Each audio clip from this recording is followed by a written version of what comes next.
So we adopt out to families that are looking to add bunnies to their home, strictly indoor homes. So none of our bunnies will go to a home where they would be outside. It's different if you want to take your bunny outside and put them in a pen and hang out, but when you go inside, the bunny goes inside too. We spay and neuter all of our bunnies prior to adoption, which is important because while we love little babies like this one that Michelle has, they're super cute. But bunnies have more babies very quickly. And so our goal is to kind of reduce the number of bunnies that are just out there without a home. So that's why we always spay and neuter before we adopt. So like I said, this is Dancer. She's going to be our model today. She has really long ears. They're so cool. Sometimes that means that she steps on them, unfortunately. She's an English Lap, which is one of my favorite breeds because you can see they are just so sweet. She loves to be pet. And I'm going to show you everything that's in her pen.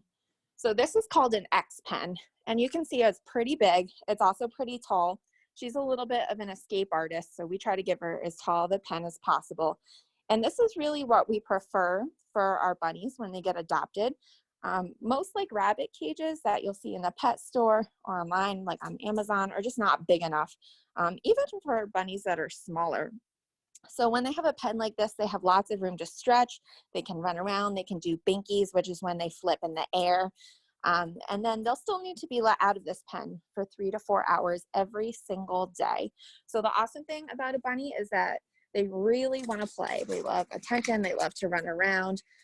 So you're never alone when you have a bunny in the house, but it does mean that they require, daily attention and daily maintenance. So we're in Dancer's pen, and this box you may recognize as a cat litter box because it is. So the cool thing about bunnies is that they can be litter box trained. Dancer is still working on it. You can see her poops. But most of them have gotten into this box, and she only urinates inside the box, which is the most important thing. We have cardboard in here for her to chew on because bunnies need to chew. They're really smart and their teeth grow a lot. So they need the toys both to engage their brains and to keep their teeth down. We have a little towel because her long ears get wet, so she can dry them off on there. And then there's a little ball for her to play with, a little more toys, her water dish, her food bowl. And we also offer her a water bottle just in case she wants some options. So that is her setup. And like I said, this is nice and roomy for her, but she'll still need to be out of it 3 to 4 hours a day if you take her home. Bunnies can be trained to be free roamed because, like I said, they can litter box train. So some people will choose to just have their bunnies like in one room of the house or have the whole run of the house. There's resources on bunny proofing online. Like if you go to rabbit.org, there's lots of information about bunny proofing to make sure they don't chew wires or anything like that. So the next thing that I want to talk about is what bunnies eat. I'm sure everyone thinks that bunnies love carrots, and you're not wrong. Bunnies do love carrots, but they're not always that best for them. It's like if you guys ate ice cream all the time, you would get a little chunky. So that's funny. Yes, right. You would look like Dancer.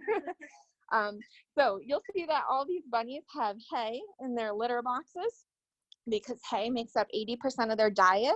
They have really sensitive digestive systems. They need to be eating all day long. It's not like a dog or a cat where you just feed them once a day. They need to have food available to them all of the time, and it's dangerous if they don't. So they have these litter boxes full of hay.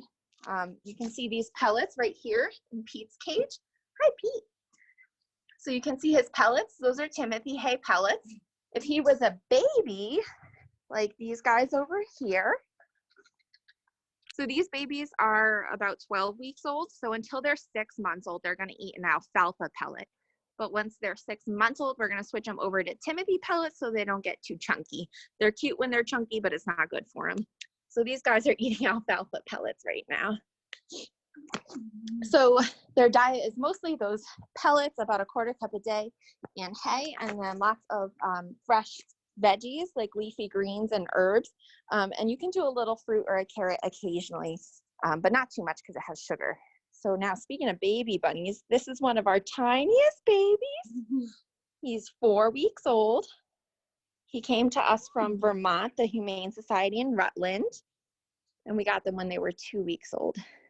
So this is Pete. you will see that he has a torn ear. So he was with his brother. He and his mom and all of his litter mates came into us at about 4 weeks old. And so we raised them all from the time they were babies, like those little ones. And he and his brother were bonded. But unfortunately, his brother Moss started to get a little rude, and he nipped Pete's ear because Pete is just too nice. So we had to separate them. But he is very sweet. He's a dwarf rabbit. Hi, buddy. And he's super fun. He loves to play. He loves to run around his cage. And he's going to be 2 years old in just a couple months. So he is an awesome bunny, because bunnies really respond poorly to high temperatures. Anything over like 70, really, they start to get uncomfortable. Oh, Mama, you scared everybody. So you want to make sure it's a place that's air conditioned over the summer. And then in the winter, they don't mind it being about like 55. That's the temperature it is in here right now. But again, you don't want them to be cold either. So, you know, if you wouldn't be comfortable in a space, then chances are they're not going to be comfortable in a space. So anywhere where you're comfy, they would probably be comfy too. And I would recommend that anywhere you keep them, you'll see we have these carpets everywhere, that you have a carpet, because they can get sore hocks on their feet and get uncomfortable. They just feel safer on a carpet. Because most bunnies actually do prefer to be in pairs. There are some bunnies that definitely want to be singles. We have a girl, Juliet, who probably wants to be a single bunny, but a lot of them really love to be bonded in pairs. So if you already have a bunny, we do bonding appointments, or we call it bunny speed dating, where you'll tell us about the personality of your bunny. And then because we know our bunnies so super well, we will put them in like a little enclosed space so they can't fight or chase each other. And we'll see if they're a good match. So if we notice that they're grooming each other or snuggling, they could be a good match. If they're fighting and chasing, then they're not. So after that, we'll send you home, and it's a slow process. It's not like two dogs who can be best friends right away. It's a really slow process with bunnies because they're so territorial. So eventually, or you'll start with them in their own cages or enclosures, and then a little bit, like 15-20 minutes a day, you'll put them together in a bonding session in a small space, and then gradually increase the space and gradually increase the time until they can live together. Awesome. So I want to talk about bunny health. Like I said, it's really important for them to constantly be eating, because they can develop GI stasis, which is when their gut motility stops moving, right? Like their stomach just isn't working. That's considered an emergency, and it needs to be resolved the day that it starts happening. So we talk about making sure on your application that you have exotics veterinarians, an account with an exotics vet. Your average like cat or dog vet will not be able to treat bunnies. They are considered exotics. They don't learn a ton about them in veterinary school unless they've taken the initiative to take those extra courses. So we have a couple exotics veterinarians in the area that we have relationships with, and we're always able to recommend someone close to you. And these are people that know all about bunny sensitivities in the gut and the stomach. Bunnies' teeth grow constantly, and if they have like a malocclusion, an exotics vet will be able to shave down their teeth. So it's super important that you have that specialized kind of vet. Now, I will say this means that sometimes bunnies can be a little more expensive than you would think that they would be. And unfortunately, a lot of people that are selling bunnies in pet stores just don't know this about them. So they do need to go for wellness visits every year, because they have to have their cheek teeth checked. They need to be checked for any sort of masses or tumors by their vet that you necessarily wouldn't be able to identify. So the wellness visits could be between $100 and $150 a year. Bunnies do not receive vaccinations in North America. They do in other parts of the country, but they do not in North America, because there's diseases in other continents, rather, that affect them there, but not here. So vaccinations are not necessary. But if they have an emergency like GI stasis, or their teeth are overgrown, or they need surgery, the bill really can be hundreds or sometimes thousands of dollars. So it's important that anyone considering bringing a bunny into their home is aware of what the veterinary costs might be like. He is some sort of like tiny lionhead Angora mix. He has lots of hair. So in the summer, we might shave him down so he doesn't get too hot, but he needs to be brushed every single day to make sure that he doesn't get mats in his fur. because if he starts to groom himself too much, he could get a hairball, and bunnies actually can't vomit. So if he got a hairball, that would be another medical emergency. And we would have to go to the vet to get some motility drugs so he could pass that. While his girlfriend, Bumbleina, has short hair, and she really only needs to be brushed maybe like once or twice a week, more if she's shedding. But he's a case where you'd have to brush every day. This is Marvin Hay. We love our puns over here at Everybody Counts. So Marvin Hay is a Holland Lop, and we say Lop because his ears go down like this. And he's considered a dwarf rabbit, even though he weighs like 4.5, 5 pounds. I think that might be shocking to some people, but we have lots of bunnies here that are clocking in at about 10. They're bigger than one of my cats at home. So Marvin Hay is a Holland Lop, and he has these down ears, and they are so cute, but they have these short squished faces. So anyone that's ever had a French Bulldog will know this. This means that they're more prone to respiratory issues and dental problems. So they're going to require a little extra dental care, and just to make sure that they're not sneezing or getting runny eyes. He looks healthy as can be. And this little guy's lucky. He's already been adopted. He's just waiting to get neutered and to go home to his family. So they are super smart bunnies. If you want an intelligent bunny, Holland Lops are awesome. Let me show you some like family-friendly bunnies. So this is Magoo. He's a New Zealand. And then his brother, Coltrane, is also New Zealand. So these guys are probably 6, 7 pounds. Generally, not always, but generally with bunnies, the bigger they are, the more likely they're going to get along with like other pets at home or young family members like kids. They just tend to have like a more easygoing disposition. There's always exceptions. Like we have dwarf rabbits that are super sociable. But a lot of the time, dwarf rabbits don't want to be handled as much. So that's a big thing for bunnies across the board, is they don't love to be picked up. They're prey animals, and so it is really scary for them when you pick them up.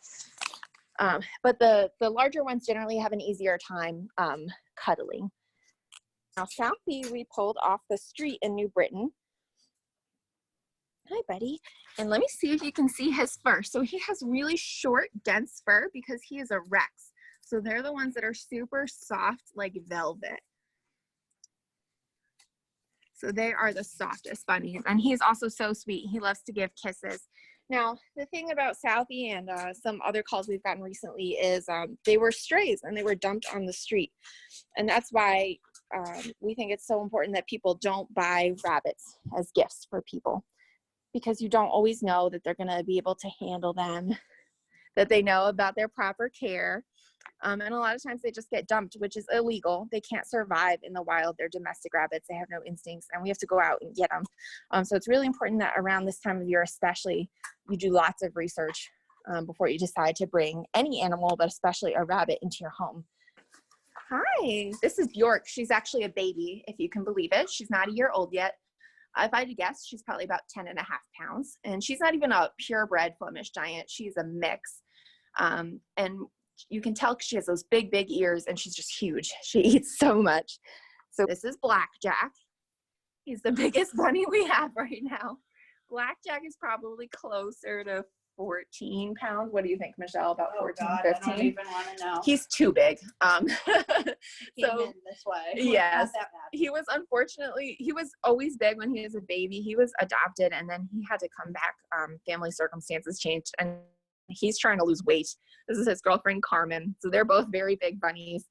And then we have like a little bit smaller of a Flemish giant over here in Humphrey, but he's still not small by any means. And he is just so sweet. I just love these guys because they're very social. They love kisses and snuggling. And this is his girlfriend, Harriet, who really has become the best bunny she can be because she's with this guy. So bonding can really be helpful for bunnies who are shy if you match them with a more confident bunny. AC, and that's DC. And these are lion heads. You can see why they're called lion heads, because they have those awesome names. But just like I was showing you with Frodo before, they really do need to be brushed quite a bit. Luckily, they usually enjoy it. It's like therapeutic for them. Hi, Natalie. And then I want to talk about Natalie real quick.